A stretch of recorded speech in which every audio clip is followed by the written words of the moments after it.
Hey, what's up, guys? Welcome to another episode of the Driven Not Given podcast. And man, I've got one of my mentors on here. My number one mentor in my career. I've had a lot of great people on this podcast, as you guys know. We bring you a lot of value, CEOs of different companies and people that are crushing it, seven-figure entrepreneurs over and over. This one is very, very special. This gentleman I met in 2010. Okay, and he was a mentor that helped me break the biggest income I had ever made up until that point, right? One of the people that have had the most impact in my life, a personal mentor, a personal friend.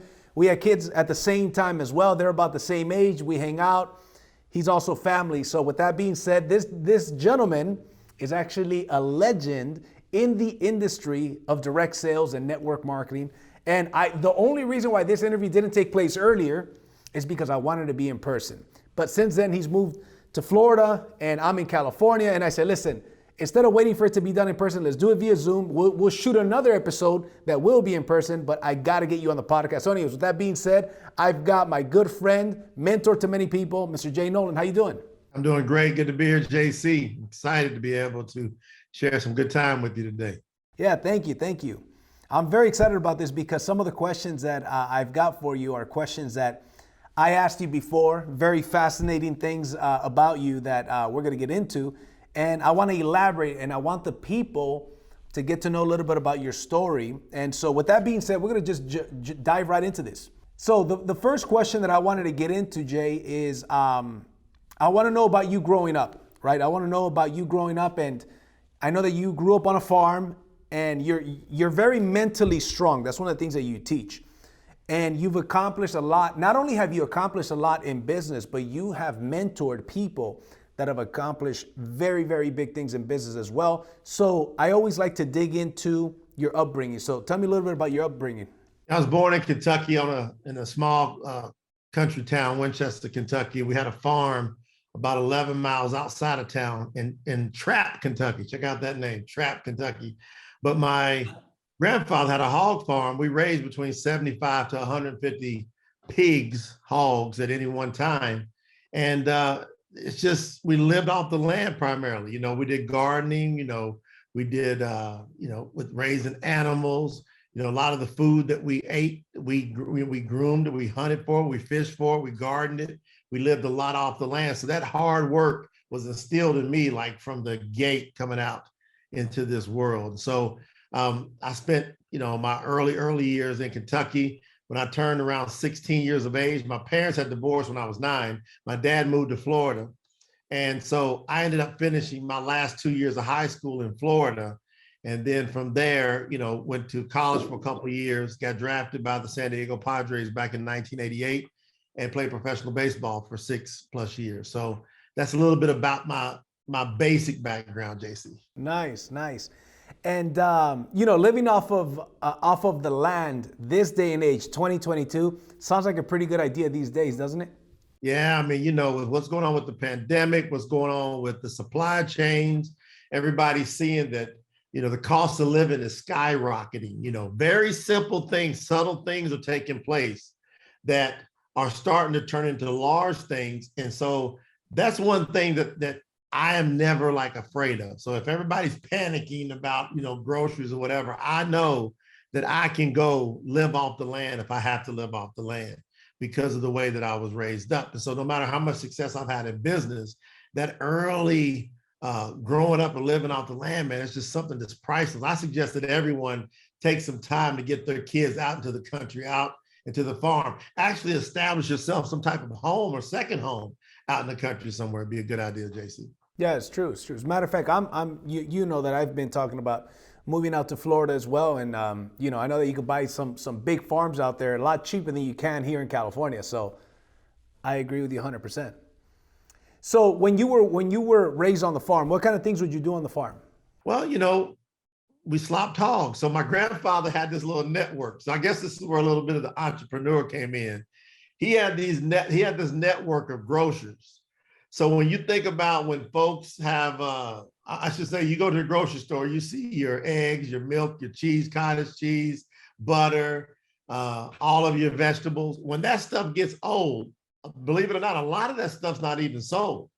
it gets outdated, it gets old, it starts to mold, and then they take it. And a lot of these grocery stores have connections with farmers, especially hog farmers. So my grandfather had around 4 grocery stores that we would go around every day and get all the old bread, all the old milk, all the old cottage cheese, old yogurt, and we put that on the back of the truck. We take it to the farm. He had a system in this barn where he took all the older stuff and moved it to the front and took the newer stuff and put it in the back. And what most people don't know is that a pig will eat anything. And so all that older stuff that had got maggots and mildew, it's just amazing. They call that slopping hogs. So we take all that stuff, put it in a bucket, pour some water in and stir it up. In 5-gallon buckets, we take it out and we put it in troughs and feed it to the hogs. We always were doing fencing, which means you had to put like hogs love to root. So you gotta have very strong fences. You have to put rings in their nose. So you see a lot of people walking around with these rings in their nose. Well, we had to put 4 or 5 big rings into a hog's nose to stop them from rooting the ground, which means you got to lasso them, hold them, and you got to get those rings in their nose. So, JC, a lot of people ask me, do I lift a lot of weights? I'm like, I didn't have to, man. I wrestled hogs, man. That's true. I know. I remember one time you and I were hanging out and stuff, and then you're next to me, and you picked me up with one arm just like this. You just hugged me with one arm and picked me up like this. And I remember one time I said, hey, you're very strong. I think we were in Norwalk, California at a steakhouse. And I said, hey, let's arm wrestle. I want it because I knew you were very strong. And man, it's crazy. That country strength, man, is a real thing. Different game. I tell people, you don't want, if my grandfather, JC, weighed about 155 pounds, but he could handle 700 and 800 pound hogs. Man. He could just move them. They weigh that much? Like, hogs could weigh that much? Yeah. Oh, yeah. 700-800 pounds, man. Wow. Yeah. Oh, shoot. I had no idea. Hey, listen, based on what you're telling me about the hogs, that's a pretty good idea. Why not to eat pig meat, right? That's one reason not to eat pig meat, because they eat anything, you said. They eat anything, man. Plus, you're not supposed to. Now as I begin to grow up and learn about what is food and what's not food, most people think if you can eat something that's food. Well, it's not food. Food is actually defined, from the scriptures and from science, what's the things that you can actually eat. Like if I try to eat my cell phone, people think I was crazy. Well, from a scientific standpoint, eating pork is just like eating a cell phone. So it's just not food. They have a purpose. They clean up the land. That's why they'll eat anything. They keep the land clean. Wow, interesting. We're going to get into some of those conversations about the scriptures, a little bit later in the podcast. I do want to get into your professional baseball career.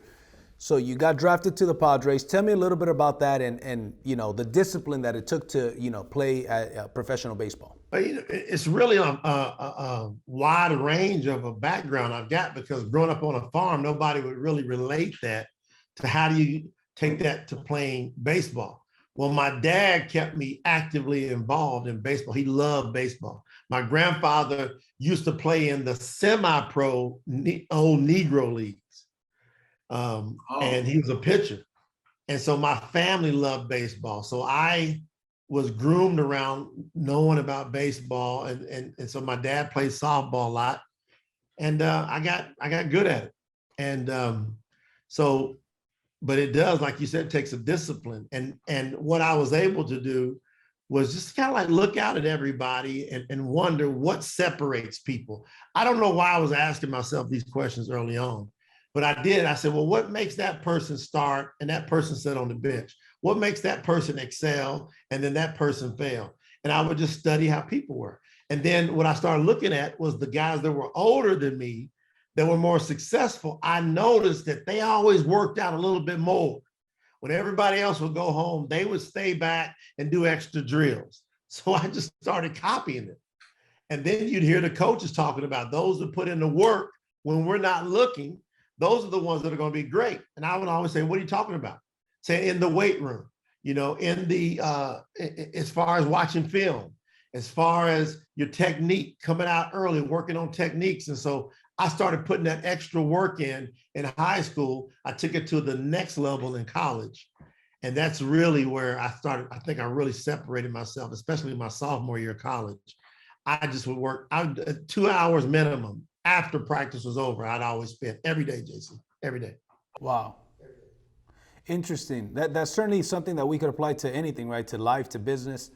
You know that I did martial arts and stuff, and for me, it was a passion that I loved it, and I had the good fortune that my karate teacher was a 6-time world champion, and for me, growing up without a father figure, he took on a father figure. You know what I mean? Even though you and I are pretty close in age, you kind of took on that father figure for me a little bit as well as a mentor, because I saw the karate teacher training, right, a lot. He would teach classes and he would train. He would throw 100 kicks with the left leg, 100 kicks with the right leg, then another, a different kick, etc. And so I started hanging around that. That's something to be said about proximity, right? Hanging out with the type of people that you surround yourself with is going to determine big time where you're going to end up. And so now I apply these things to my son. So I take him to jiu-jitsu, and sometimes he'll take the kids class that is his size, but then we'll stick around another hour and he'll take the bigger kids class. And then I record every time he spars. So then on Sundays, for example, we're in the garage. I bought these mats. I bought these dummies because I'm like, if you're going to do this, we're going to do this to win. We're not going to do this to take part. We're going to do this to take over. That's my philosophy, right? So now I see, okay, you need a big bridge. So we practice leg workouts, right? Where he's, raising up with one leg, his hips and stuff, because that helps with a technique in jiu-jitsu. And I tell him these things that you just said. You have to put in the hours when other kids are not putting in the hours. This is going to be the separator, and compounded over time will make a big difference. Absolutely, man. Here's what I figured out when I played pro ball, because in professional baseball, if you see someone on the television, that person has 95% of those people you see playing baseball on television, they went through a massive gauntlet to get there.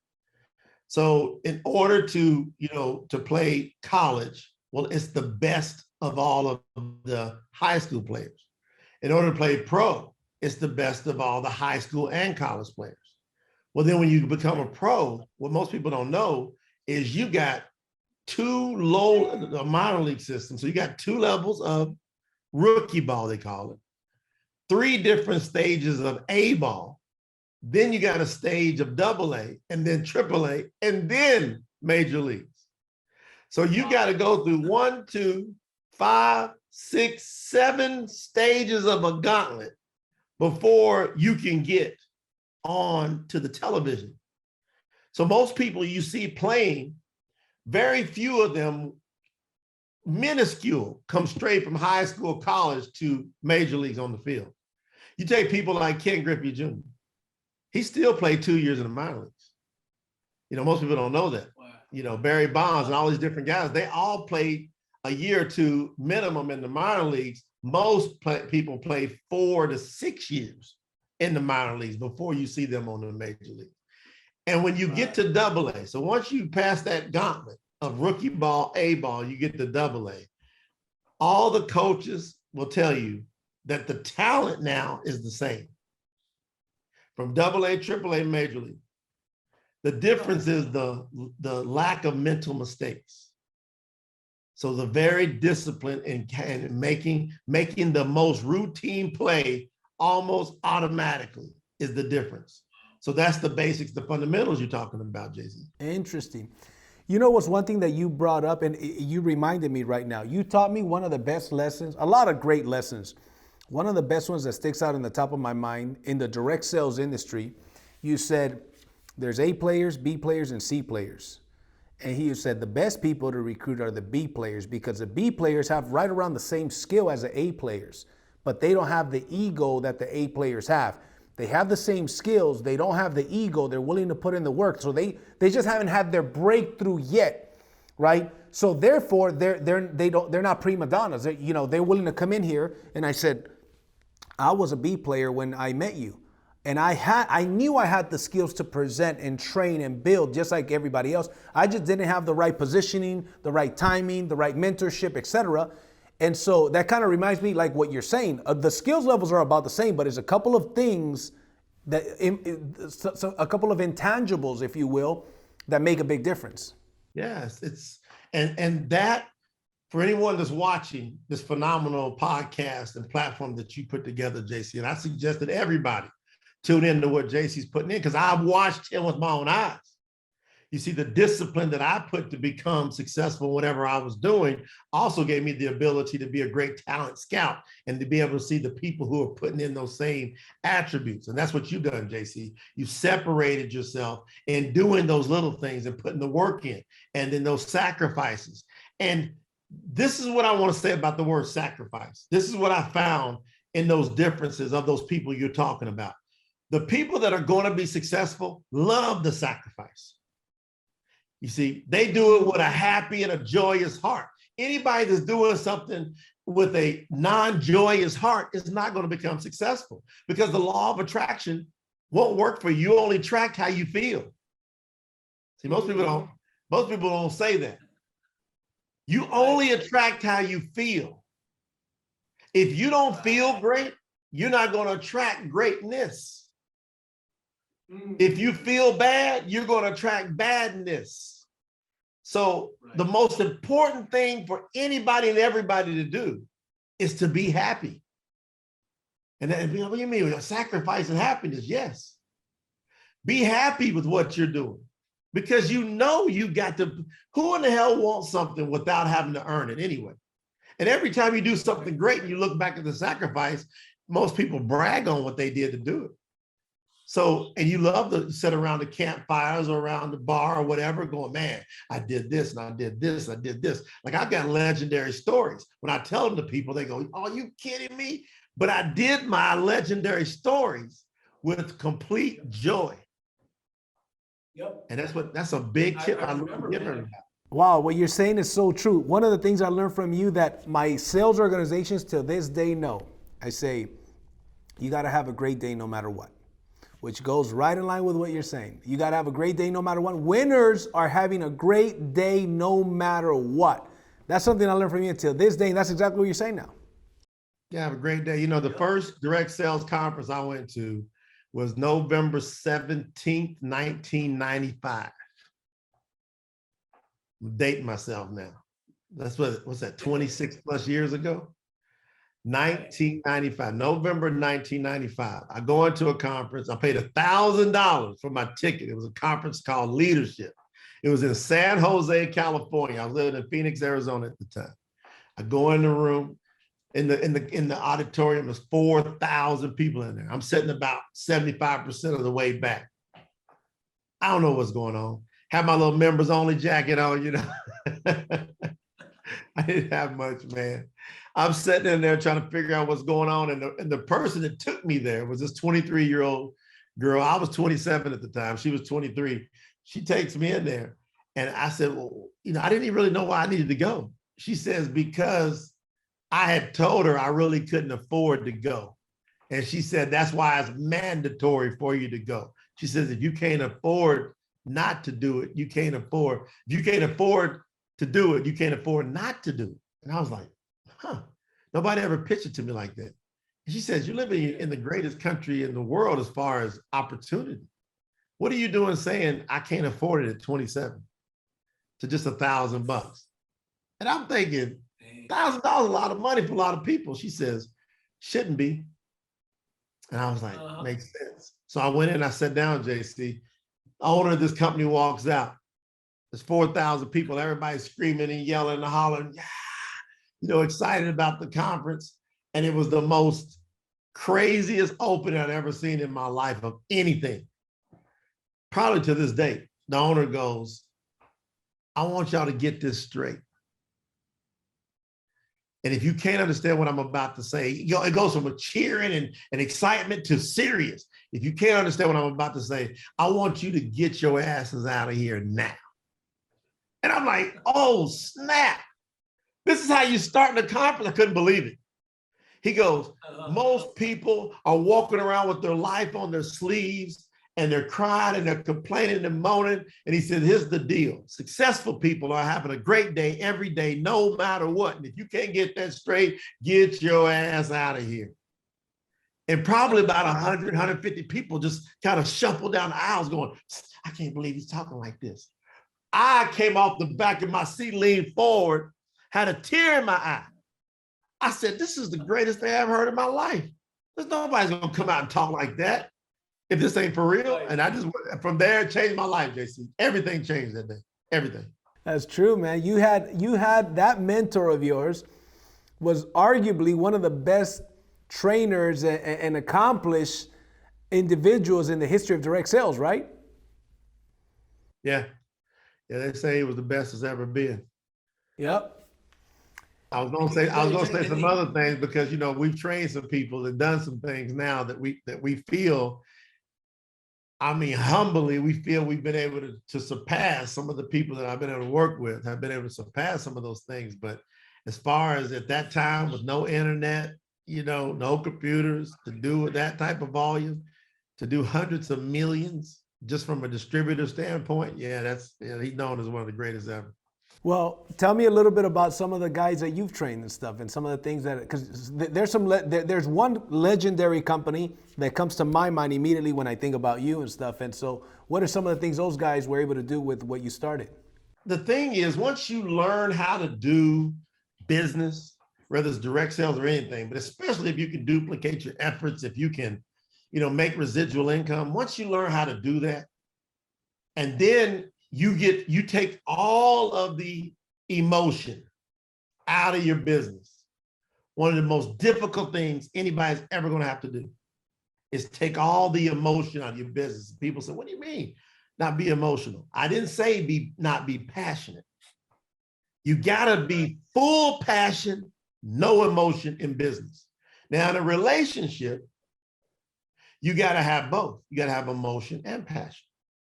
But in business, emotion is death, because you have to give yourself the opportunity to let the law of averages work out. You got to let ratios work out, like Jim Rohn talked about. And so some of these people I trained over the years, they just did what I did. I allowed myself to be trained. And the number one trait that it's going to come from you to be successful is your humility. So I love most about you, JC. You're always humble, And so once you have humble, and then you put the hustle in, I call it H2, then everything changes. And so I've been able to train some people that, made it to the top levels of income earners in this industry over these past 20 plus years. And it's, I'm blessed. I look out now at the landscape of the direct sales industry. And I see all these different top names popping up and doing things. And I got a lot of mutual respect out there with a lot of folks, and a lot of material of mine I see out there in the industry, and it's cool to watch it. Oh, absolutely. Absolutely. I'm a testament of that. When I started hanging out with you, it's interesting. I had never broken $100,000 in a year. I was very close, very close. And then there was a competitive company that you were one of the founders of, in the healthy coffee space. And I remember seeing one of the guys there, who you and I know very well. He got to $100,000 per month on his 13th month, right? And I said, and he didn't speak English. He spoke Spanish, very, very bad English, and he was an immigrant from, I think, Honduras. And I said, I'm an immigrant from Mexico, and I do speak English, and I'm gonna be working with the guy that started that company and that started training the main guys there. And so if he did it in 13 months, I'm gonna do it in 9, right? So that was very bold. And here's the deal though, I would not have made those claims. That video's still on YouTube, by the way. That video's still on YouTube. So I remember now, had I not been working with the caliber of leadership, I wouldn't have had the courage to say such a thing. So I remember on the video, I say, I'm going on Front Street and I'm saying this, and I mentioned about this guy. I don't mention his name, and I said it in a very respectful manner. I said, if he did it in 13 months, my goal is to do it in 9 months. On or before my 9th month, I'll make $100,000. Long story short, I didn't make the 100,000, but I made 84,000 on my 18th month, right? It wasn't the 9th month, and it wasn't 100. But the point is, it goes back to the aim for the stars, land on the moon concept, right?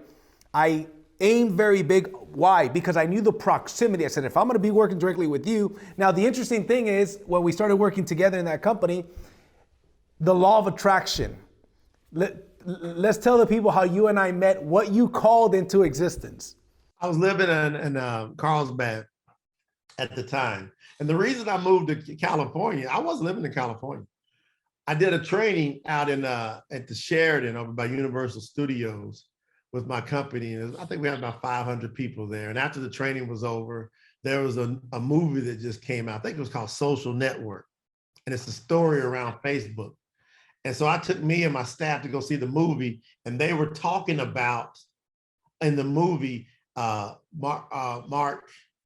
Zuckerberg was saying, he was talking about the connections are in California. I just kind of heard that. I was like, huh. At the time, my house was in Oklahoma. So I walked out of the movie, I was watching that movie, and I told my staff, I'm moving to California. And everybody's looking at me like crazy. Like, what? I said, yeah. I said, you heard what the movie said. A lot of connections are coming out of California. So I'm just going to go for it. And they were like, are you for real? So I went, stayed at I think it used to be called the Summerfield. It's now called Hyatt House, down right by close to the beach in Carlsbad for like 2 months. And I was just scouting. And finally I got a home there in Carlsbad. I've been in there for about 2 or 3 weeks, and I was scouting, looking for talent. And I had a little bit going, and I'm the CEO of the company. See, I talk about age 2. I was the CEO, and I told all the leaders, watch me. I'm going to get down in the trenches and show y'all how you build from nothing. And I walked in the house one night after I've been working all day, scouting, looking for talent, meeting with people. And I said, here's what I need. I need someone that's about 28 years old, that's single, that can work around the clock, and that's relentless, and that is got great talent, but hadn't made their break yet. And I kid y'all not, the next day I get an inbox in my Facebook from JC Rangel. And the first question I asked you, remember JC, I said, how old are you? JC said, I'm 28. And JC was 28 at the time. He was single. He could work around the clock, and we met. And within a few days, we started working together. And the rest was history. I mean, we just started lighting it up, man. JC and I got legendary stories together in this industry. That's right. That's right. That goes to the law of attraction, right? Our intent, and also I believe that we attract the kind of person that we are, right? People that are similar to us, people that have similar, maybe not necessarily experience, but that may be the case, but also philosophies, right? And I saw that in you, and I said, hey man, I want to get mentored by you. And I said, tell me what to do. And you gave me some very hard coaching. And I personally was okay with it because I grew up in the martial arts world, right? So I was used to hard coaching, like no sugarcoating. So to me, it's like you, when you went to that first conference and the CEO's going off on people, you loved it. The average person would have said, oh, hell no, this ain't for me. So when I got that hard ass coaching from you, I was like, hey, this is what I need. Tell me what I'm doing wrong. Don't sugarcoat things and let's go. And that was the moment that the company and the event where I started making more money than I ever made before. Not only that, but mentally, I grew more than in such a short period of time than I've ever have. And my identity shifted. I always knew I was good. I knew that I was going to be successful, but I grew in such a tremendous short period of time. And so I talk to people now, and the thing is, most people, they just are not willing to put in that work. They're not willing to put in that sacrifice that's necessary, like you were talking about earlier. I remember you were sleeping on what, an air mattress, staying at your mom's house, but JC and I were doing meetings, and I told him I'll come and help you build. I was driving from Carlsbad to Los Angeles 2 or 3 days a week. Within our first month, JC put like 350 people in the room. You remember that hotel where you had to keep asking them to extend the room out? They had to keep breaking down walls to go to, you kept coming to me like, sir. And I said, hey, go ahead, extend it. Yeah. But JC does like 70 some thousand his first month, 90 some thousand his second month. Then what most people don't know in a story, I don't know, and I'm still trying to find somebody in the direct sales industry that has beat the record that you and I work with a gentleman that his first full-time month did $372,000 in volume. His first full-time month. I'm still looking for somebody to beat that record out there. Maybe somebody's beat it. I haven't heard about it, Jason. Yeah, I haven't heard about it either. That was a legendary. Wasn't that New York as well? That was New York, man. And people said, oh, you can't really do the big things in MLM in New York. Right, exactly. And that was also during like a storm or something. Yeah, it was Hurricane Sandy. Yep. We were sitting at 270,000 in volume. You had to do 320,000 to hit diamond. Like that was real hardcore diamond then. $320,000 in 1 month in volume. You know, I think you got to have 5 different legs minimum or more, and you know, have your volume spread out. And the gentleman was at 270,000 in volume with 1 day to go. And then here comes Hurricane Sandy. Hurricane Sandy comes in, and I'm sitting in the Queen's Sheraton. They coming in, they're taping the windows up, and people are asking me, "What do you do?" I said, "As long as these phone lines work, we're gonna keep doing 3 ways. We're gonna do conferences. We're gonna do online streams, whatever it takes." We did $102,000 through a 24-hour period in a hurricane. That's crazy. I remember. I don't think that'll get duplicated, man, because especially now with all the factors, New York, Hurricane Sandy, 1 day to go, 24-hour period. That was nuts, man.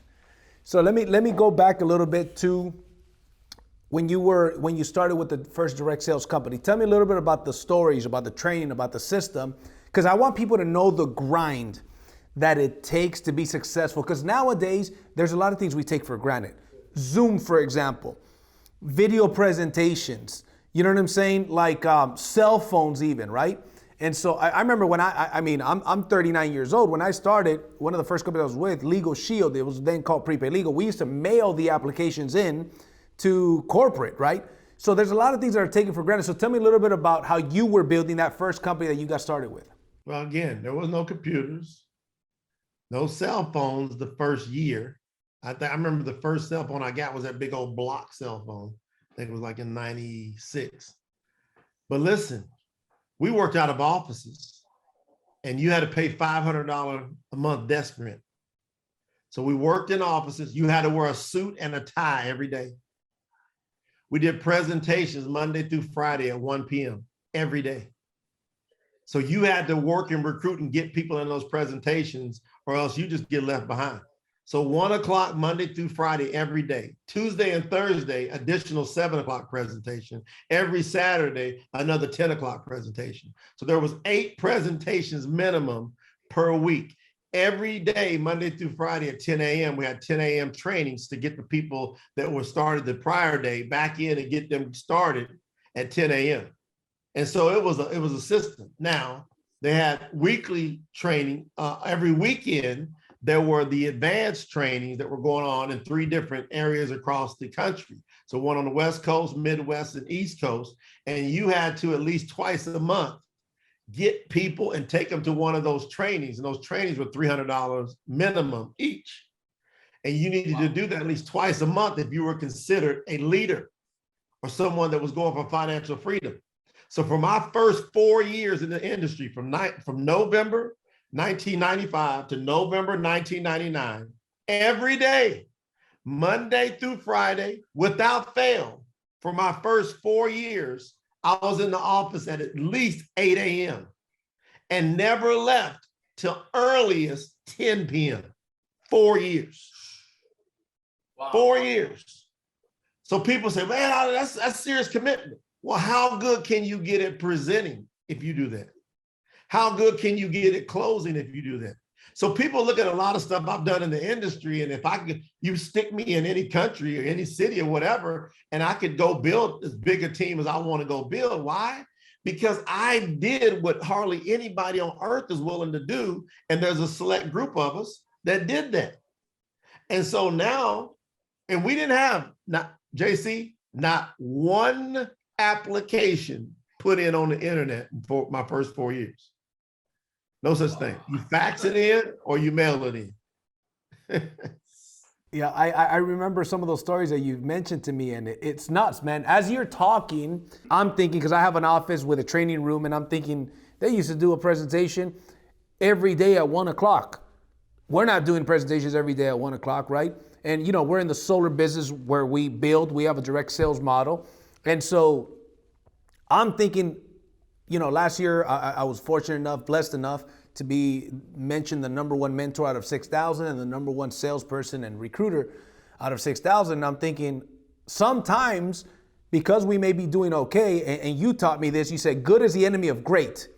Maybe because I'm doing good and I got these titles, right? I'm not going for greatness, because as I'm hearing you talking about the stuff that you used to do, I'm like, I'm not doing that stuff right now. Maybe it's because I'm doing good, and granted, I'm still building. We're still doing the trainings and the meetings and recruiting in a bunch of sales, but we could do more. You know what I mean? Yeah. It's you gotta set your bars. When I came in, and again, my professional sports background probably plays a part in that, because my roommate back in 1995 at the time, my road roommate was Alex Rodriguez. So you saw what Alex went. Alex Rodriguez was your road roommate?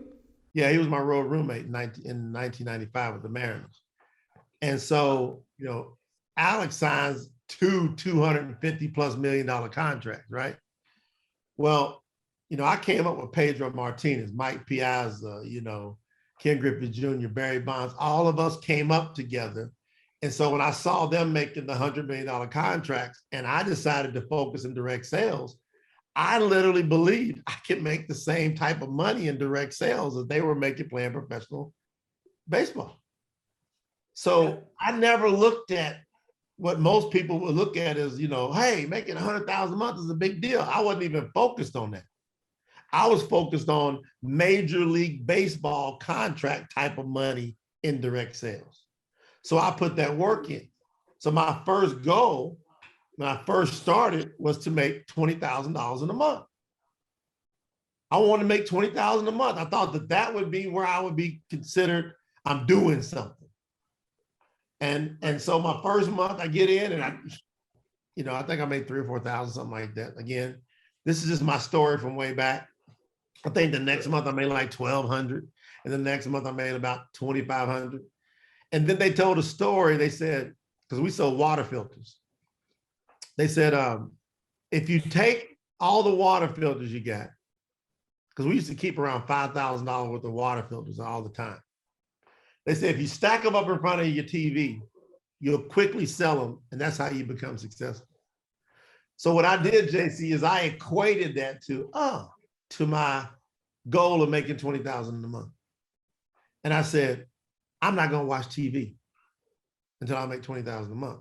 And surely that's not going to take long, because I want to watch the Super Bowl. I want to watch the World Series. I want to watch the NBA championship. Here's March Madness. I'm not going to miss all that. So I thought by me putting that pressure on myself, I'd quickly do it. Well, JC, it took me 15 more months, man. I didn't watch a drop of TV for 15 months. Wow. My dad thought I was crazy. He'd come over and go, you don't even watch the weather? I'm like, nope.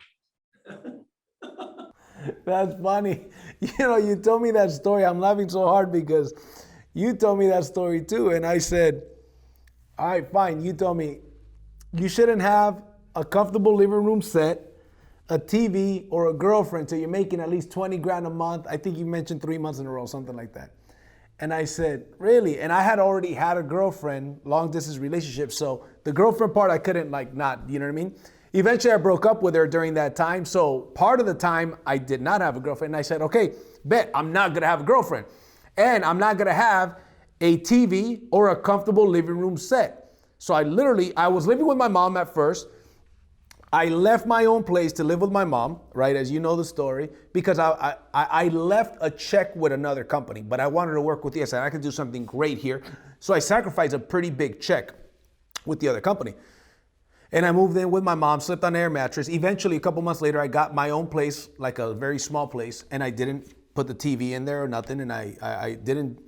And then eventually, I got to the $20,000 a month, and I said, okay, great. I got to 20 grand a month, a couple months in a row. So I went and bought a TV, and I remember I had just a couch and like a little stool in the middle of the living room with a lamp on it. That was my living room.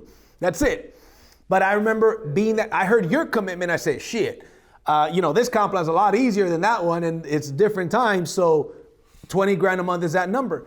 And so I went for it. And I remember one time I started dating a girl finally. She comes over to my house and she looks around, and by this time I had a pretty nice car, and she looks around and says, you don't even have a TV? And so I'm like, nope. So I told her the story about you. And I think that actually was even more attractive to her, the fact that I was this committed and I had a mentor that I was, you know what I mean? So it was just different. Yep. That's a very good story. And it reminds me, I haven't thought about this in a while. Go ahead. In the industry of direct sales, it's like any business. You're never, ever, ever, never guaranteed to make any money. What most people don't get. You might hear somebody else's story. You go, if I sign up, I can have a similar result. No, you can't unless you do what it takes to produce that money. You can't even compare yourself to what somebody else is doing because there's so many factors. You don't know what's going on in their home. You don't know what's going on in their past. You don't know what emotional baggage. You don't know what social pressure they got. You don't know all these factors. So in the industry of direct sales, you make what you earn, period. But you can make whatever you want to earn, period. But there's just no guarantees of doing it. And so I like that no guarantee. See, some people love the guarantee of a job and a steady paycheck. To me, that's the most dangerous thing in the world a person can have if they want freedom. So you got to decide, do you love freedom? Because freedom comes with the price called discipline. And the number one discipline is the only thing that matters is results. That's it. If I don't produce a result, nothing else matters. Oof, powerful. I love when you quote, I think it's Think and Grow Rich, about the analogy of the chessboard and time. You know what I'm talking about? Yeah. In parting, I will remind you, Napoleon Hill says. I love it because he takes the master key and he gives it to you at the very last few pages. So you're reading through the whole book looking for the master key and he gives it to you. He says, in parting, I would remind you that life is like a checkerboard. And the player opposite of you is time. If you hesitate or neglect to move promptly, you will be wiped off the board by time because you are playing against a partner who will not tolerate indecision. Previously, you may have had a logical excuse for not having forced life to come through with whatever you ask, but now that excuse is obsolete because now you're in possession of the master key. So he tells you you're in possession of the master key. He says the master key is intangible. You can't touch it, right? But it is powerful. There is no penalty for putting the master key to use. But there is a price you must pay if you fail to use it. The price is failure. Oof. And if you want the master key, he tells you, just go look at, flip all the way to the last page of Think and Grow Rich. He says, it's the privilege that comes to all who conquer themselves and force life to come through with whatever you ask. That's the master key. Can you conquer yourself? That's all really every day comes to, like today, JC today, it's a discipline. There's these little conquer steps that JC is willing to take every day. He's willing to be a great husband every day. You see, success, you can't own it ever. It can only be rented and you got to pay rent every day. That's right. Man, as I'm listening to this. You got to pay some rent, man. As I'm listening to this, I'm thinking, there's a great short clip. There's a great short clip. There's a great short clip. That's awesome, man. You know, in talking to you, I know that you're a busy guy, man, but I got to get you on one of the trainings for my team, if you'd be so kind. I love to people to learn from you because this is a kind of stuff, man, that I have not been able to duplicate. I've been able to duplicate a lot of things from you, but not everything, you know what I mean? And so, yeah, man, it's amazing. So now, when you say conquer yourself, for example, what does that mean? Somebody might be listening to this and they hear conquer yourself, but they may not understand what you mean by that. So what do you mean by that?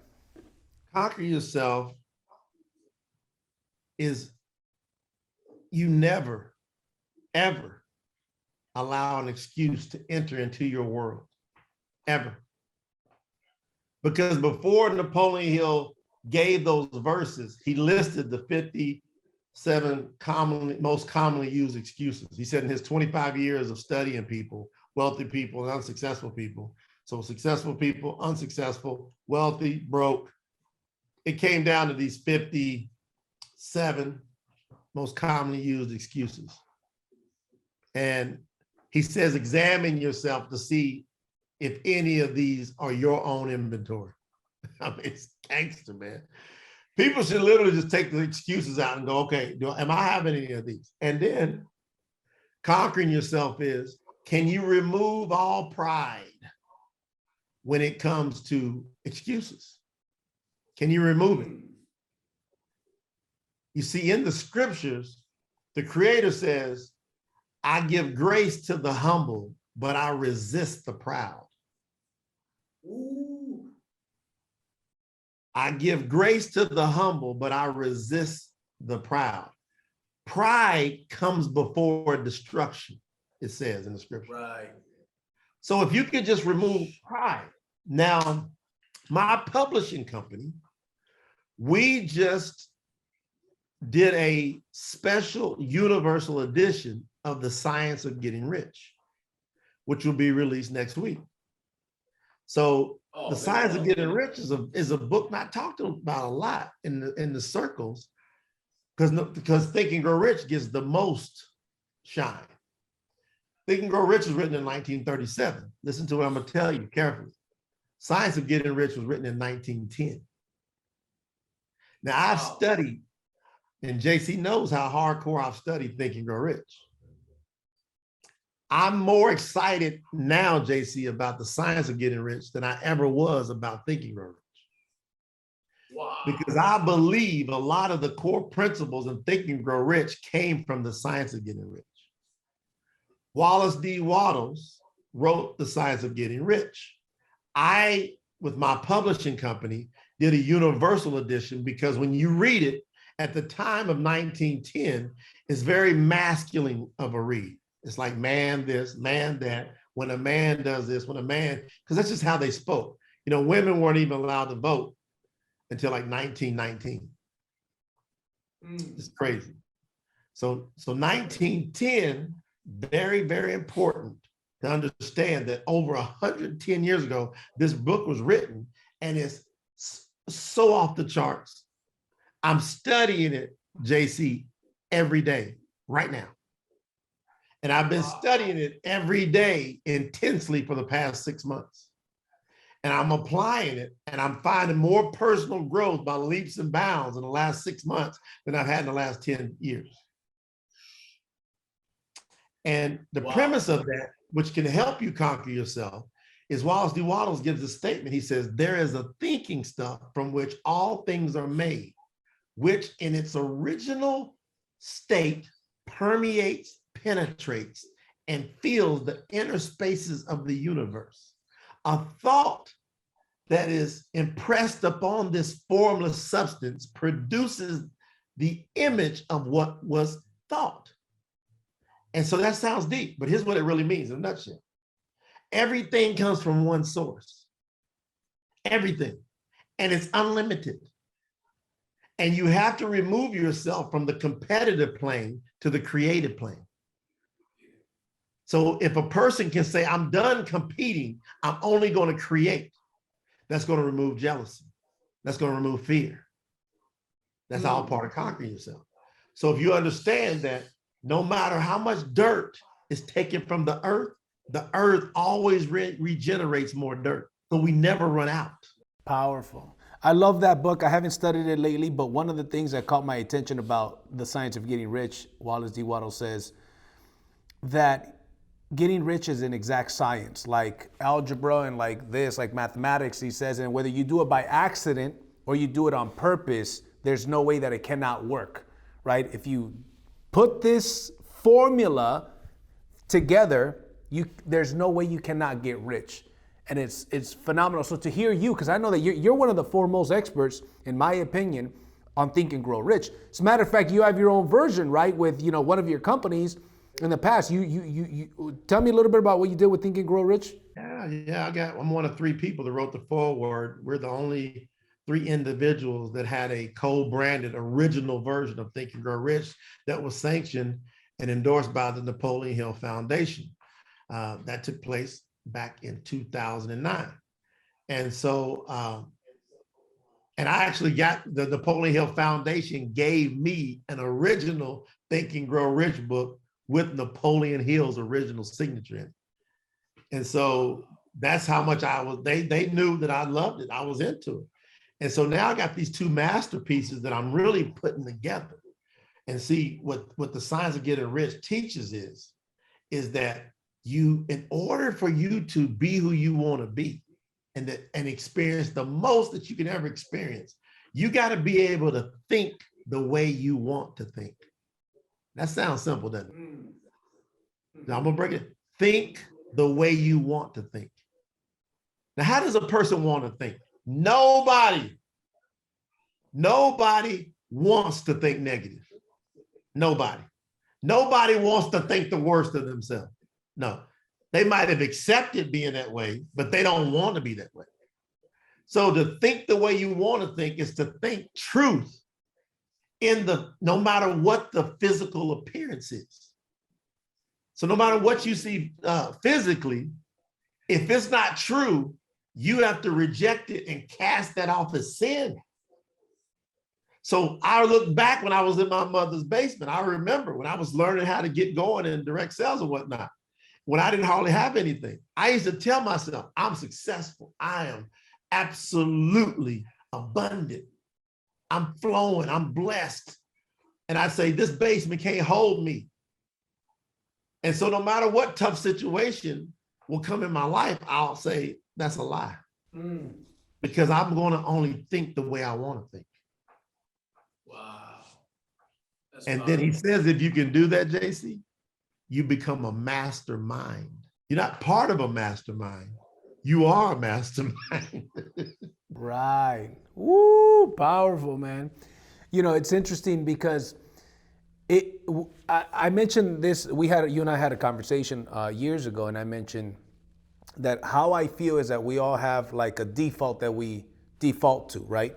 And so sometimes people can be successful because they, caught lightning in a bottle, so to speak, right? But then they have their default that they're going to come down to. And so the default for people is the mindset, and then the mindset also creates a work ethic and whatnot. And I remember, to touch on something else you mentioned about how the creator mentions how the differences between the humble and the proud. And I remember I started doing very good financially, and I wasn't humble, right? And firsthand I experienced that the creator disciplined me hard. And when it happened, I literally went from having more money than I've ever had before to one of the brokest places I've ever been in my life in less than a year. Like that, things can change for you. And I remember I went back, Jennifer, my wife, that you know very well, she had never worked since being with me, right? And now we had Maximus. This is 2019. It's not even that long ago. And I remember having to have a conversation with her saying, hey, I'm gonna need you to hit the field again, meaning door knock. She used to sell home security alarm systems door to door. And I didn't want to have that conversation with her. I wanted to always say that she never had to work. But there was no choice. And I remember being on the field with her. She got on one side of the street, I got on the other side of the street, and we're knocking on doors together. She wore it up, by the way. She went her first month, made $8,000, right? She went door knocking. Now she was working long hours, but she made $8,000 from being a stay-at-home mom to hitting the field. First month, $8,000, right? And so this is one of the reasons why I love my wife so much, because she didn't complain. She said, this is what we got to do. This is what we got to do. She went, hit the field, made $8,000 her first month. Then I said, hey, a business that I had went down. I got to make some money. Show me how to do what you do. So she took me to the office, and now I'm right here with a bunch of guys and her and a couple of girls wearing an ADT shirt, ready to go hit the field, ready to go door knock. And I'm thinking to myself, I don't mind door knocking. I like selling. I like talking to people. And I'm gonna crush whatever I do. But I couldn't help but think, just a year ago, man, we were worth a lot of money and we had a great passive income. Now I gotta go hit the field, start from zero, right? And so my wife and I are knocking and stuff. And I remember one day I'm knocking on doors. Nobody's opening the door for me because it would get dark by 5 o'clock. And I remember thinking, man, Nobody wants to open the door for this, fairly tall Mexican guy that's, almost, bald, very short hair. I look kind of like a threatening figure on this. You know what I mean? You see my silhouette. It's like people don't want to open the door for that guy. So it was tough. And I remember recording a video from my car. And it's only like 6 o'clock, but it's full dark. It's dark. And I remember recording that. I said to myself, I'm here hitting the field. And I know beyond the shadow of a doubt that this is super temporary because I know how to win and I'm going to win. And this is just a matter of time. And I had the conversation with my wife and I told her, within a year, I'll get us out of this. We'll be right back where we used to be. And she says to me, I know. Sure enough, a year later, we got back to where we used to be, right? It's because of some of these things that we learn. And once we learn them, it's kind of like riding a bike. Once you know how to make money, you can do it over and over. That's where happiness comes from. You see, you didn't go into that dark spiral like most people will go into. Once you have developed the skill set, you're going to have your ups and downs in life, but you got to be happy. I bet you, JC, you look back at that, you were having some of your happiest times. You and her probably had some of your happiest laughs. And Jennifer is such a beautiful powerhouse, wonderful spirit. We love her so much. And she's the epitome of what we're talking about here. Can you humble yourself to do what you got to do until you can do what you want to do? And when you got to do what you got to do it with joy. I have to do it with joy. I've had to go through some incredible, crazy times the last couple of years. And nobody's heard me complain. Nobody. And I've had the hardest times I've ever had to go through emotionally, socially, mentally in the past 2 years. But I actually created a audio program through this. I created a series called Motive 8, MOTIVE, the number 8, Motive 8.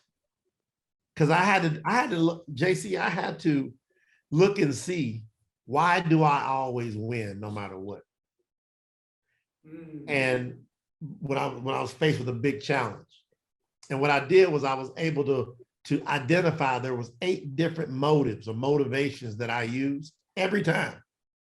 So I narrowed down, there's 8 motivations. So I said, I'm gonna record this audio series right now while I am going through one of the toughest times I've ever been through. And I'm gonna use what I'm recording, and anybody that wants to can come on the journey with me. And it's been crazy. Wow. Well, I got to get that because I didn't know that you had that. Matter of fact, I also want to get, you have like a Think and Grow Rich study course or something like that too, don't you? Yeah, I got a lot of different stuff. I'll get the links up. Right now I got jnolandmastery.com, jnolandmastery.com. You can get all my latest stuff, anything that's available right there. And, but I only have been able to do these things because of people like you, JC. A lot of times people go, oh man, you're my mentor, but the mentors need the encouragement. So who encourages the encourager? I know you felt that sometimes, JC, like, okay, I'm the one out here motivating, but who encourages you? Well, I bet you got some great students that's applying the stuff. That's an encouragement to you. So you've always been a great encouragement to me because you are applying and you want to be better. And you want to be great. And I always appreciated that about you, Jason. Thank you, brother. Thank you. Well, I appreciate you very much. And as I mentioned, you're one of the biggest influences in my life. And I don't think I would be where I'm at today had I not met you. You know what I mean? Definitely. I think I would have been okay. I think I would have been doing well, but not to the point that we are right now. So I thank you for that. I do want to dive in deep on some stuff. And I wanted to save it towards the end of the podcast because of the nature of the conversations. But before we get into that, I do want to ask you this. You've built some of the biggest sales organizations in the history of direct sales and network marketing. What would you say is some of the keys that somebody needs to learn or to be in order to build some of these huge organizations? You got to, again, I'm gonna go back to remove the emotion, put all the passion, have your discipline. You got to do a certain amount. I always tell folks, if you're going into direct sales, you need to minimum believe that you have to track 2,000 people, what they do, what they don't do, intentionally People say, what do you mean 2,000? Number one thing, if you're getting involved in direct sales, you got to sell the product. If you got a product that you can't sell the product on its own, it's going to fail. So that's the first thing, because you have to have consumption of product over and over. If the product's not being consumed, being used, product or service, if it's not being consumed, used over and over, it's going to fail, dead, done. So if you don't have something that you can personally go sell, or you don't want to go sell, then that's not something you should do. So I would only do things that I am passionate about, naturally talking about. So JC mentioned coffee. Right. Well, it's easy for me to talk about. JC's involved in solar, energy. Well, shit, everybody needs energy. Everybody needs solar. So these are things you got to be naturally passionate about, and that you can sell that without having anybody. If you don't recruit anybody, you still will be just as passionate about it. Ask yourself that question. 95% of people get involved in network marketing, they would not be passionate about that product without the compensation plan. Right. So can you be just as excited about the product without the compensation plan? If you're that, now all you got to do is track. When I say 2,000 people, that means I'm going to go prospect 2,000 people, combination of customers that are nothing more than my retail consumption customers, but I want some business builders that are going to help me duplicate my efforts, but I want the right business builders. So I know that when I'm talking to people, approximately 80% of the people that get involved in the business, approximately 80%, they're not going to do anything other than supplement or dabble with the product, the company, the opportunity, the service. 80%. Right. Here's the problem. 80% are going to tell you they want to go for the moon. They want to shoot for the stars. So that's where you got to remove your emotions. So if I'm sitting there and I'm working with somebody, I know that when they see the numbers and the potential through the commission plans that are in these different companies, I know when they see that potential, 80% of the people are going to be like, damn, I want to rock this. But I know that 80% of them are not going to do what it takes to do that. Mm-hmm. So let them be who they want to be. I found that approximately 10%, they want to replace their income. They don't want to work a job anymore. When I say they want to, it means they're going to be willing to do the work. They're going to be willing to produce the results that will get them out of the job. And then another 10% will be willing to go for financial freedom. And only a minuscule amount of them are going to do it. Why? Because most people are just not going to do what it takes. But here's the great news in direct sales. You don't need everybody to do it. You need a whole bunch of people doing a little bit. And you need a small group of people that are lethal people. They're going to be disciplined. Right. They're going to do what it takes. They're going to put the work in. They're going to work on themselves. And you're never going to have to motivate them. Anybody on your team that you have to push them to go to presentations, to get on conference calls, to go to trainings, those are not your 10%ers that are going for financial freedom. So you got to be very disciplined in this game. And so the teams that I built, if anybody's close to me, JC knows this. I'm not emotional about it. Right. I'm a matter of fact. That comes from baseball, JC. Baseball, you're going to fail 7 out of 10 times and you still are considered great. If you can just get right 30% of the time, that means you got to know how to deal with failure. Yep. So I just learned how to deal great with failure. The 70% that I failed didn't define me. I only got paid for the wins. So I've started putting all my attention into my wins. Wow, powerful. And you know what? That applies for team building too. If you can go ahead and get 2 or 3 out of 10, well, great. Let's go talk to another 10, right? And I've learned a long time ago that a couple rules to building are prospecting is everything, fortune's in the follow-up, and then work with the willing. Not everybody's willing. It's okay. I learned from you to be unemotional, as you've mentioned a few times. I was talking to a guy yesterday on the team, and he was mentioning about some people that quit. And I told him one thing that you told me like 10 years ago. I said, you already told me about the people that quit. Why don't you tell me about the people that are still here? You've already told me what you can't do. Tell me about what you can do, right? Because you're telling me all this other stuff, right? And I often mention, don't pee in my ear, man, right? I heard you say that one time. Like, don't come to me with solutions, not with the problems. Don't focus on the people that left. Focus on the people that are here, and focus on getting new people here. Train them and lead by example, and some fundamentals that eventually we get to the point where we do this unconsciously, right? Where we are unconsciously competent on doing these things. We just lead by example. We sell, we recruit, we train, we're consistent, and the right people are going to stick around and follow us. And I find myself now, I'm a talent scout. I find the talent and the hunger, and I go like an eagle, and I got great vision, and I go and find these people, and I spend my time with these people, which is what you did with me. You spent a lot of time with me because I was willing to be, I was worth you spending that time with me, is what I believe. Really, you should only be, you should spend 90% of your time talking to 10 people. Like all the big organizations I built, if you look at it, I don't hardly talk to any more. My maximum I think I've ever talked to personally is like 23. Other than that, I don't talk to a lot of people. I only want to talk to those who are very fine-tuned, because I know we only got so much time, and I don't need everybody. I need a few people to get a few that duplicates into a lot doing a little. Right. So you're saying that you mainly focus on the most, about 23 people that you were in your organization that you identified as leaders, and that's who you spend the time with, basically, is what you're saying. And they don't have to be front line. I need 23 different people, preferably in 10 different lines. So if I got 10 different lines, I'm gonna sort through those 10 lines and find me. I really only want to talk to about 10 really. But if the group is booming, which I've had the booming teams before, I'll expand it out to about 20. I think 23 is the most I've ever had. And that can talk to me personally. But that's a bar that I set to be very efficient and effective. And most people have to determine whether they want to be that disciplined. And most people are not going to be that disciplined. Most people are going to get too emotional. Most people are going to talk about the no's. I never talk about no's. Never. Somebody says no, I spend zero. I don't have any more thought on it. So if you're out there working in the industry, you need to go get a gang of customers. You need to get you a few good distributors that duplicate, and never talk about no's.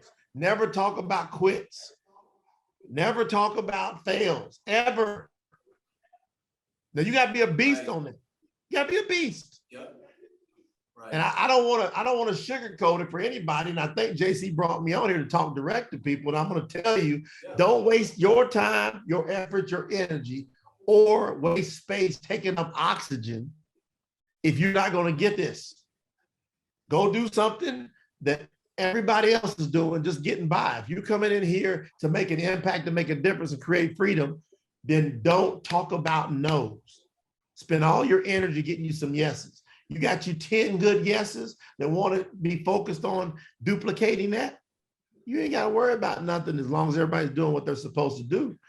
And what you got to do is only two things. You got to sell products and services and recruit other people to sell products and services. That's the only two things you're ever going to do, ever. Right. What else are you going to do? I love it. All right. Well, now we're going to get into the part of the podcast, which, as great as everything was, this next part is what I was looking forward to the most. And that is, you very often talk about the creator, right? And the creator and the creator. And I learned from you something over 10 years ago. And you blew my mind with this information. And I believe a lot of people's minds are going to be blown, right? Because we talk about, you and I talk about, and you've taught me about the creator's name.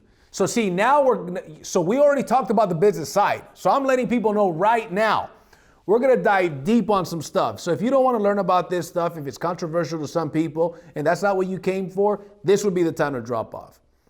But you and I want us to have a quick conversation on, tell me about the creator's name. Most people use the term God, Lord, and tell me about the creator's name and why it's not what people think it is. I think, back in 1992 is when I really started diving in deep spiritually. I was raised in Southern Baptist. My grandfather was a deacon of a church. My great-granddad was a deacon. My dad was a deacon for a certain period of time, but I grew up around religion, and as I was listening, I was always intrigued. But as I got out into college and I got out into playing professional sports and started going, and there would be these these chaplains that would come by and they'd be talking about the scriptures and whatnot. I started studying more. And then when I got to around 22, I started to really pay attention. Now, as I progressed through the years, I did the most basic thing that I should have did from the beginning, and we should be teaching everybody to do from the beginning.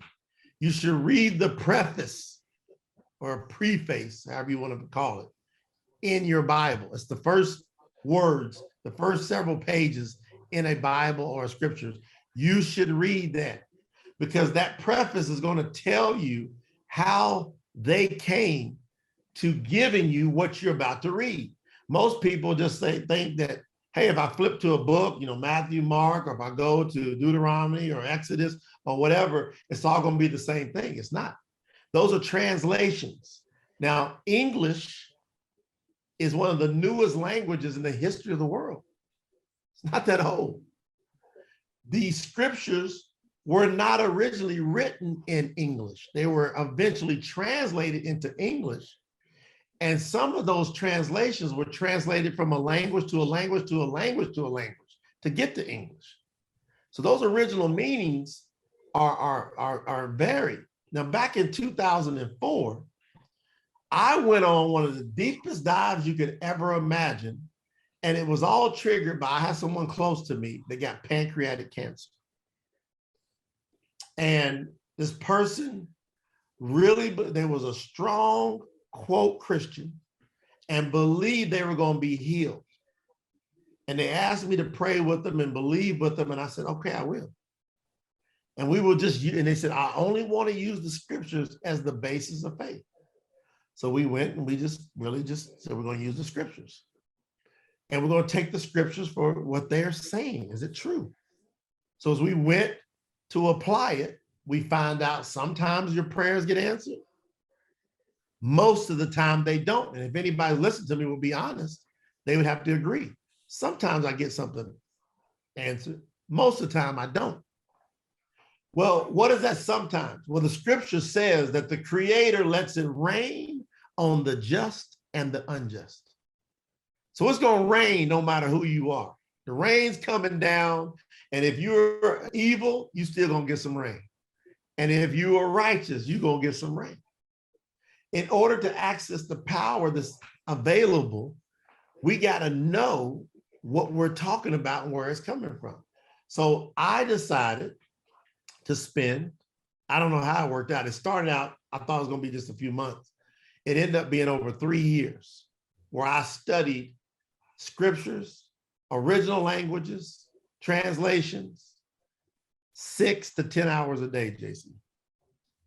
Wow. 6 to 10 hours a day for over 3 years. Now, what did I learn during those 6 to 10 hours a day? Well, the first thing I did was I went and read the preface of my Bible. Well, I had a King James, a New King James, a NIV, New International Version. I had a New American Standard Version. I had a Living Bible. I had all these different versions, like a lot of people have. And I went and read all these different prefaces. And then I started noticing in all these prefaces, it talks, usually has a section in regards to the divine name. And I was like, well, what's this about? And then it would say something to the effect of, in regards to the divine name, and it would put these 4 letters. And it's supposed to be Hebrew vowels. And Hebrew vowels are no different than our vowels. Each vowels or letters, they have, if you put them together, they are able, you pronounce them. But they would never pronounce them. And they said that they're going to adopt a device, and they're going to render the divine name of the Creator as either Lord or God. And I said, well, why would they render his name something different than what his name is? And then they give different reasons. And the primary reason they give is for tradition. So I went and studied, well, what's the tradition? Where'd that come from? And then I went all the way back to 321 to 325 AD. And there's this little thing called the Council of Nicaea. Everybody should go study it. What happened at the Council of Nicaea was Constantine, which was the Roman ruler at the time. He held a meeting of the minds of bishops and theologians and clergymen from all the different regions around the area for 4 years. And what they were debating on was what was going to be allowed to be in the scriptures and what was going to be allowed not to be in the scriptures. That tripped me out. So how powerful was Constantine? He was the Roman ruler. What was the most powerful country in the world at that time? Rome. So if the Roman ruler said something, that's what it was. It's not like these free countries that we live in today. Empires and kingdoms are different than what you would call republics and democracies and things like that. So they decided, and they went back and forth. People don't even know this. About 300 to 500 at different times were debating between 5 different names of what would be the Savior's name that would be allowed to be promoted to the world. So they talked about Horus, they talked about Zeus, they talked about Krishna, they talked about all these different names that would be presented in place of the set apart holy names of the Father and of the Son. So that just really intrigued me. So as I started reading the scriptures, it just made it clear to me that he has a name. He wants us to know his name. He wants us to use his name. As a matter of fact, it's so important that the third commandment commands that we do not bring his name to nothing. Now, it's the third commandment is stated as do not use the Lord's name in vain. Have you ever heard that before, JC? Yes. Do not use the Lord's name in vain. So let's just say that's the translation. Do not use the Lord's name in vain. Okay, what's the Lord's name? Right. If I'm not to use the Lord's name in vain, what is the Lord's name? Is Lord his name or is Lord a title? Lord, at best, comes from the Hebrew word Adonai. Adonai means master. That's at best. Lord, at worst, comes from the word Baal, B-A-A-L, which was the pagan entity that's written about in the scriptures. So Lord can only mean master or a pagan entity. God, where in the world did that word come from? Because if you ask all the religions around the world, they all believe in some type of God. Right. Which God do you believe in? If you're going to say God, so I believe in God. Which one? Because is it Buddha? Is it Krishna? Is it Zeus? Which God? You know, look at the what'd you say? Is it Allah, right? Yeah, Allah. I mean, think about it. Look at just the Greek mythology. How many gods are in Greek mythology? A gang of them. There's a god of the air. There's a god of the sea. There's a God. So if you say, I believe in God, use some common sense and then ask yourself the question, which one? So how do you identify who is the supreme that you follow? Well, in the scriptures from Hebrew, how you identify someone is by their person, the Hebrew word persham. And a persham is their hasham, their name. The name. Hasham is the persham. So you are your name. Now, how do we know how important that is? Because people say, well, I don't know how important is the name.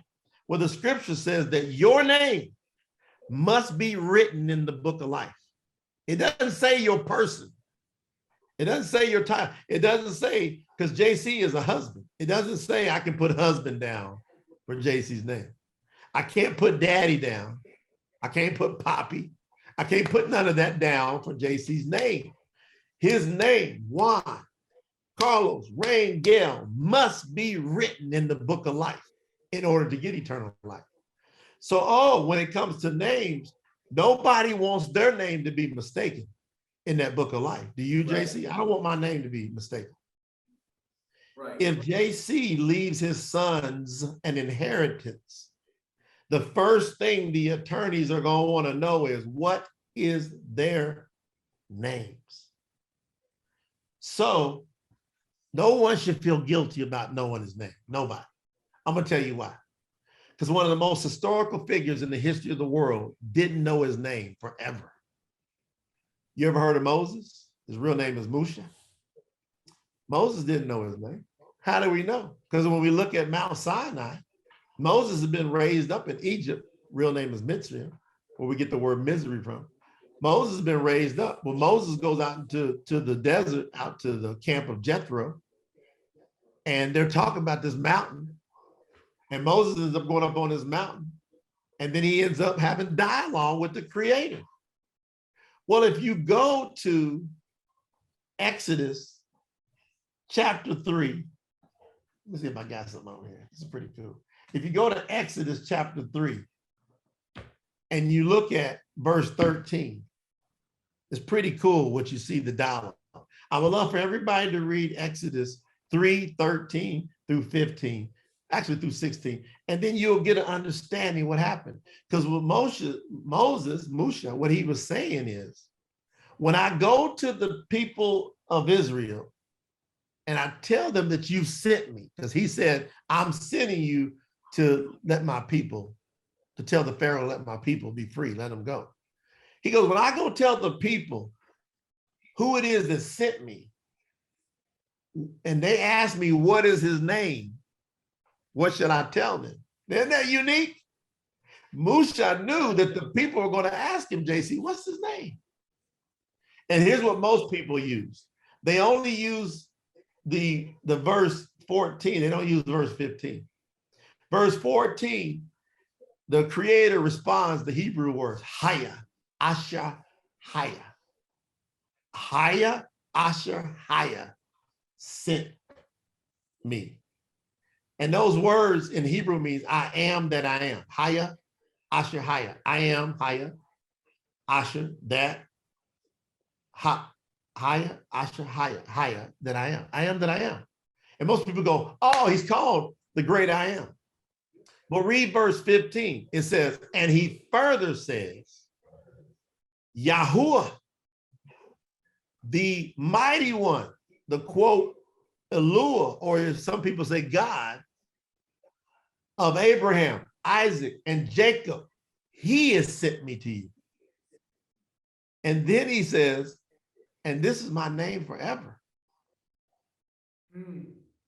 Now, if he says that's his name, he says Haya Asher Haya is to establish his power. Who is he? He says, I've always been going that way, and I'm always going to be going that way. So behind you, I've always been, and in the future, I always am. It means to be. I exist no matter what. So the person that's sending me to you is the person that exists no matter what. I'm the creator of all. That's who's sending me. But he goes on to say, my name now is Yahuwah. Yod, He, Ua, He, the 4 Hebrew vowels.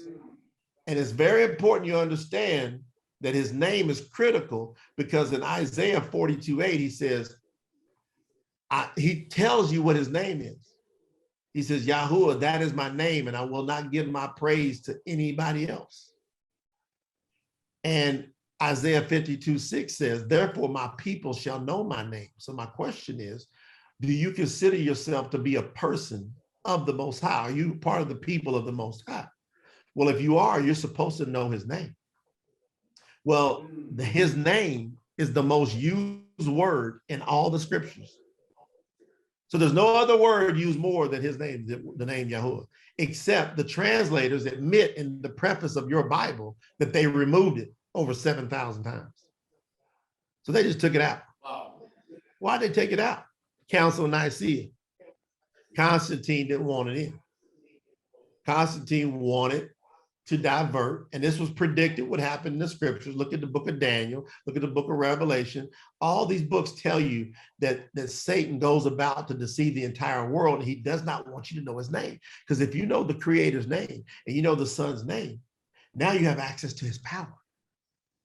Now the son who people call Jesus, which is impossible for his name to be Jesus. It's impossible because the letter J is less than 500 years old. And so the word, people say, well, I speak English. Well, Jesus is not an English word. It's a Latinized Greek word. So do you speak Latin and Greek?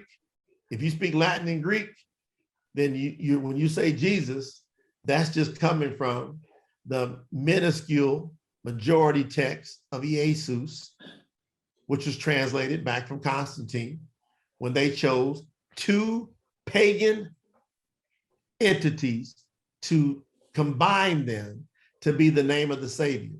They chose Krishna and they chose Zeus. Now in Spanish, how do you say the word Jesus in Spanish? Jesus. See? So they chose Zeus and they chose Krishna.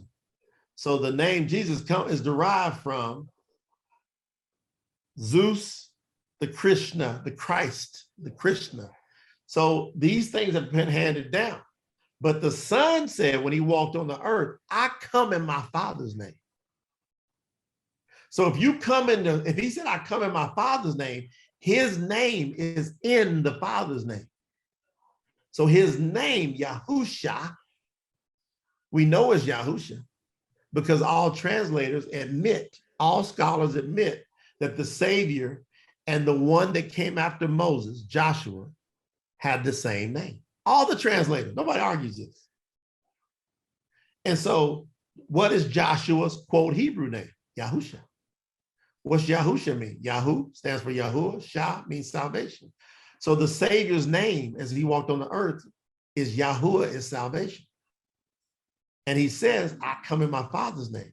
And in John chapter 17, he says, Father, I have revealed your name to those that you've given me. The name that you gave me. He says that his name and the Father's name are the same. So he is Yahuwah is salvation. Who is salvation? Is Yahuwah. So that's why it's important, JC. I know I took a little extra time, but I've been challenging people on this for years. I've done $10,000 challenges saying if this is not true, then we'll just figure out how to donate $10,000 to your favorite charity. But if it is true, you just donate to our social causes. And most people won't. No, I've never had nobody take me up on it. And I found this out in 2007, JC. So the Father's name is Yahuwah, and the son's name is Yahusha. Yahusha. Guaranteed. Right. 216 times in the scriptures is Yahusha. 2 times is Yahushua. 1 time is Yeshua. And so Yeshua is just means salvation. And Mel Gibson, did you watch the movie The Passion of the Christ? He did it in Aramaic. Yes. And I was always wondering why they calling Jesus Yeshua. You know, well, he was doing it in Aramaic. So if you go back and look at The Passion of the Christ, Mel Gibson said he wanted to be as authentic as possible. And he said at the time that the Savior walked on earth, they spoke predominantly Aramaic, Hebrew and Aramaic. Wow.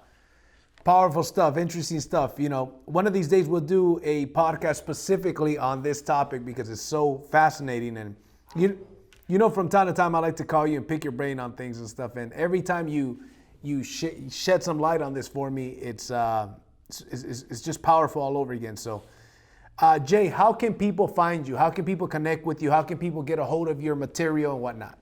J Noland Master is a website. You follow me on Instagram, J Noland Now. JAYNOLAND now. Those are the predominant places where I'm active at right now. Facebook, J Noland. But J Noland Mastery has all my stuff. We're getting ready to drop a bunch of new stuff. We got an app coming out called the Thought 360 app. We got a new mentorship program that we're rolling out. And I've got different people that'll be working with me in there. We've got Forbes Riley. We've got Les Brown. We've got JB Owen. We've got Dame Doria Cordova, a lot of different big names coming in there. We're going to ask JC to step in there, do some mentoring, but we're creating a whole mentor platform. We'll be driving it through our app, our Thought 360 app.